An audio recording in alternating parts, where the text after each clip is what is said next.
Thank you. Wait for the slideshow. There we are. So I'm delighted to be here. Thank you. I want to talk about the Natural History Museum in LA, which is one of 3 museums that I oversee, and get to this issue of how we connect people to nature. We believe that connecting people to nature is necessary in order to help them care about nature and to think then about the loss of biodiversity's impact on them and their lives. We have 1.3 million visitors a year, and as you know, we are considered to be in a concrete region. So I'm going to show you a video to start off. Hopefully, yep. And he's going to push it for me to tell you how we're sharing our work with the community. Concrete and steel, that the age of exploration is behind us. But that isn't true. Shift your perspective. Slow down. Look around. Notice. The new horizon isn't out there. It's here. Bursting through the cracks in the pavement, hidden beneath the potted plant, perched up high on telephone wires. A great and wondrous frontier is at our fingertips, waiting for us, in our own backyards. A lot of us think of nature as some faraway place, but Los Angeles is home to one of the most diverse ecosystems in the world. Despite all the pressure we humans put on the environment, nature transforms, adapting to survive alongside us. The problem is, we don't notice the nature right under our noses because we've forgotten how to see it. The Natural History Museum has made understanding and protecting urban nature our next frontier. Through partnerships with public libraries, parks, and schools, we inspire Angelenos to become community scientists, to keep their eyes on nature, to document their findings, to share their discoveries. Each one teaching us about the remarkable wildlife that surrounds us every day, by our porch lights, alongside freeways, and atop the highest downtown skyscrapers. We're turning the entire region into a living laboratory for studying urban nature and enabling our researchers to make important scientific discoveries. At the Natural History Museum, we believe that nature is everywhere and for everyone. We can reclaim our own backyards and neighborhoods as vibrant spaces for play. We can use the spirit of exploration to transform our urban environment into places where all living creatures can thrive.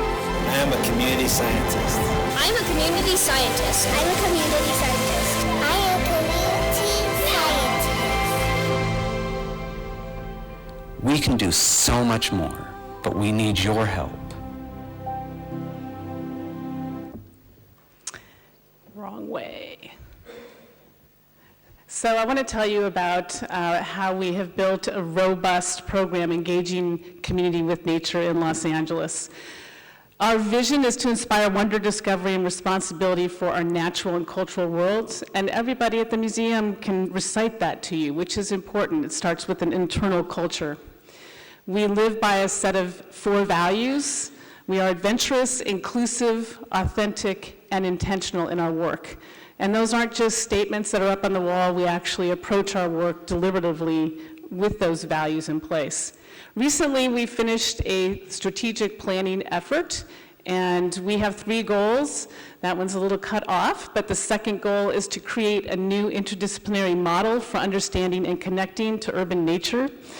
We're challenging ourselves to be a global leader in researching and understanding the intersection of nature, cities, and people, collecting data on how nature has changed as LA has grown, and that impact on our biodiversity.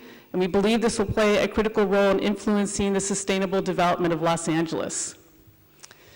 So why urban nature? In 2009, for the first time in the history of our species, more people are living in living in cities rather than rural environments. 54% today, and by 2050, 66% will be living in urban environments. And we are, of course, a large metropolitan region, and we are in a biodiversity hotspot as identified by Conservation International. Probably all of you are familiar with that definition. It is a biologically rich area that has lost 70% of its original habitat. So in LA, we think a lot about biodiversity, and we think about the simplest way to define it for people.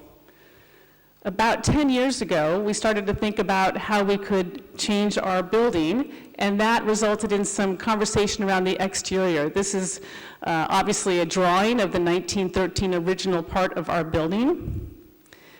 And this is a drawing of how we imagine the museum could be.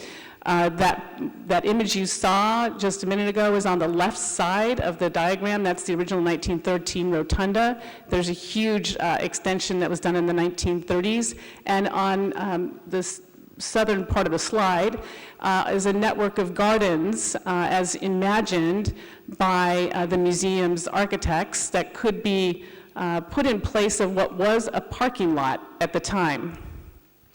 So the first thing that we did was identify an interdisciplinary team of folks who would work on our new nature projects. And this really was not, it wasn't just the typical educators you might think of in this environment, but it was communicators and our research scientists who worked together to think about how to make this space a truly engaging place for our community.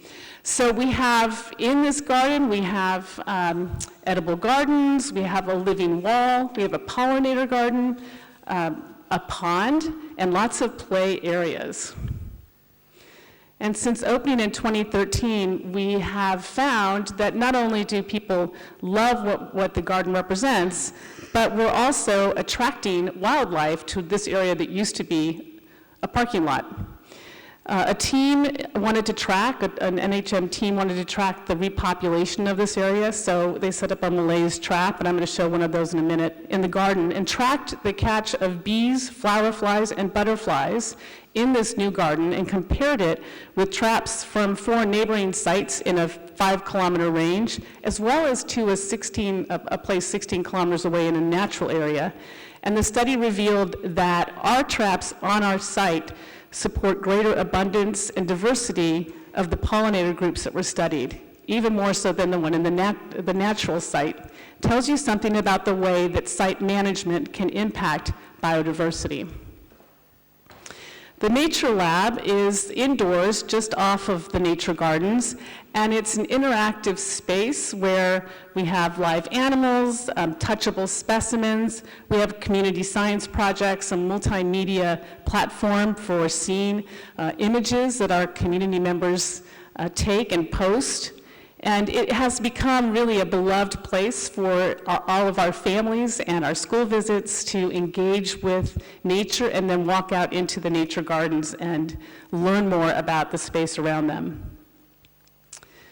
We also began to build on this with programs, a nature festival, summer nights in the garden. The Nature Festival weekend, we get about 13,000 people coming to the museum over the weekend to engage in all sorts of activities in the gardens with our scientists and with our educators.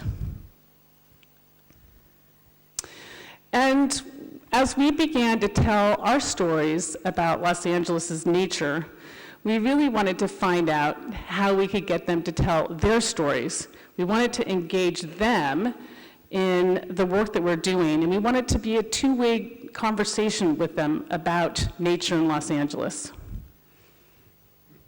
We wanted to focus on how we could get people who weren't necessarily coming to the museum to think about nature and to participate in it in our research projects with us. So in 2016, we started the Urban Nature Research Center. This is the first integrative center in the United States dedicated to urban biodiversity. We're using Los Angeles to extend scientific research and investigation beyond the perimeters of the museum's 3.5 nature gardens. And with it, we launched what's called the Super Project, the world's largest urban biodiversity inventory. It's an ambitious way to study the many kinds of animals that we have in the region and to do it with a wide range of volunteers. So we have a series of, just like the museum in Paris, we have a series of community science projects in which our community helps us to collect data. And why would we want to use community scientists? Because Los Angeles is largely owned by people and not by the public. So we needed to be able to figure out how to get into all those backyards, and we weren't going to do it. So we needed to find a way to launch our community members into this data collection for us. We needed to mobilize thousands of Angelinos to help us understand the region's biodiversity. So we have a program called BioScan, and it's a large insect survey. We've set up this is a Malaise trap I referred to earlier. We've set them up in backyards around the community, in people's neighborhoods, and we've got one in our own garden, as I mentioned. But the idea is, for those of you who don't know what these are, the insects fly in, they get trapped, they kind of crawl up towards the light, and there's a little jar at the top there, and the bugs get collected there. And every 2 weeks, these folks will bring in their bottles to us, and we will analyze what's in them. And you see in this map, we have them spread out across the region, and it's a great way for families to get involved. There's a Malaise trap behind them in their backyard. We built a microsite for community science to make it accessible, to share our events. We feel like, as you could see from the video, everyone should be welcome into science and have a choice to participate in it with us. So we're working to reach our broad and diverse community using the mobile app iNaturalist, which is the platform of choice in the United States for community science. And it works well for us because it presents the information in a way that our scientists can interact with the public. So the images are uploaded, they're geotagged because everybody's got their phone connected to, and you can get the location information, the picture goes into the systems, and the identifications are made. It's really easy. Anybody can do this. They just need to find wildlife, take a picture, and then share it on social media or send it directly to us, or they can put it right into the iNaturalist app. And as I said, we have a lot of kids doing this, and adults. And we like to showcase the ones that are making most of the observations. We like to give them a little bonus for participating. And we've started doing BioBlitzes. A BioBlitz is an intense period of biological surveying in an attempt to record all living species within a designated area. We organize these outside, in parks, in schoolyards, wherever our group is targeting their research. This one actually is in the pond in our nature garden. It's hard to imagine that was a parking lot just 6 years ago. And we upload those images to the website as well as to an interactive map in our nature lab so that people can, look at their neighborhood and see what images might have been taken recently so that they get a sense of what is out there. In 2016, we co-founded with the California Academy of Sciences the City Nature Challenge. It started off just as a playful kind of competition between our two cities, San Francisco and LA. We thought it was a great way to get people to think about nature, to get them out, put their nature eyes on, and take images and help us start our collections. These are collections, these images that are taken. We generated approximately 40,000 observations between the two cities in 2016, about 1,600 species. This last year, so just 4 years later, almost 160 cities around the world participated in City Nature Challenge, which was just last week. And it's really quite amazing. If you go into the City Nature website, you can find your city. You'll come up with information about who made the most observations, who found the most species, and what the most observed species was for that region. And you can see that Cape Town really knocked it out of the park this year. They were at the top with over 50,000 observations. The really amazing thing is that in 4 years, we went from 40,000 observations in total to over 960,000 observations this year. So that's called one person at a time, as Johannes was saying. It's about awareness. We've also been looking at how this community science effort, whether or not this effort actually does anything for us in terms of the way that people think about nature and their environment and conservation. And this paper, with 2 co-authors on it from NHM, looked at 44 citizen science programs across 3 museums. And they found evidence that these programs support conservation both directly and through site and species management, as we see in the gardens, and indirectly through research, education, and policy impacts. So we think, obviously, there's a lot of opportunity here for community science to engage more and more people in the public, excite new audiences, engage them in science, but also to mobilize volunteers to collect work for us to help us understand how species are changing in our regions. And then I think for us, again, that's the first step for our urban environments, for people to connect to nature, to think about conservation more broadly. Our Urban Nature Research Center has 6 research scientists, 4 education specialists, and we have had 26 peer-reviewed articles in 5 years. So we're getting research out of this, as we mentioned. Bioscan, the one with the Malaise traps, we have found 120 species of phorid flies, 47 new species to science, all from those bottles that have been brought in and sorted by our volunteers and then identified by our scientists, 13 reviewed publications.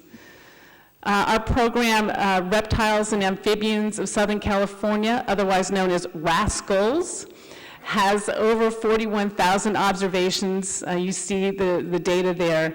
Of the 9 peer-reviewed publications, 6 of them are authored or co-authored by community scientists, which we think is really fabulous. And in fact, RASCALS also has the largest data set in the world on lizard mating. Interesting, but it turns out that there were only 3 observations, and now we have hundreds of observations because of community science engagement. Slime, snails and slugs living in metropolitan environments. See, that's how we get, it's the slogans. It's actually the way we label these projects. They get people interested to some degree, has also resulted in peer-reviewed publications. We have produced a series of media, but also community publications. And most recently, we published kind of the culmination in some ways of our work, a book called Wild LA. And this book by two of our NHM folks, Leela Higgins is our community science director, and Greg Pauley is our herpetologist, with 2 other co-authors, really is meant to tell you the history of LA nature, to identify species. There's 101 species presentations. It's not comprehensive clearly, but it gives people a guide to what is in the region, as well as 25 field trips at all levels of difficulty meant to encourage people to go outside and make observations about what's in their area. We are also working with Los Angeles County Parks and Recreation Department, and we have found that engaging children in camps in the summer as a way to keep them interested between the school years has been very successful. We've worked with the parks, we've done the curriculum for them, and STEAM, we all know that STEAM is science, technology, engineering, arts, and mathematics. E stands for environment, but it comes from the fact that our early work shows us that the kids who've gone through this program in the summer have much more self-esteem. They feel more comfortable with science, they feel more comfortable with nature, and we think this is the beginnings of what we need to do in order to have their sustained interest over their livelihoods in their environment and their place in it. So we have a lot more work to do. We're continuing to build programs and the infrastructure to manage all of the observations people are making. It's very time consuming and, as you might imagine, to process all that data. But ultimately, we believe that inspiring people about local nature, the nature around the city, leads to the stewardship of that nature. So thank you.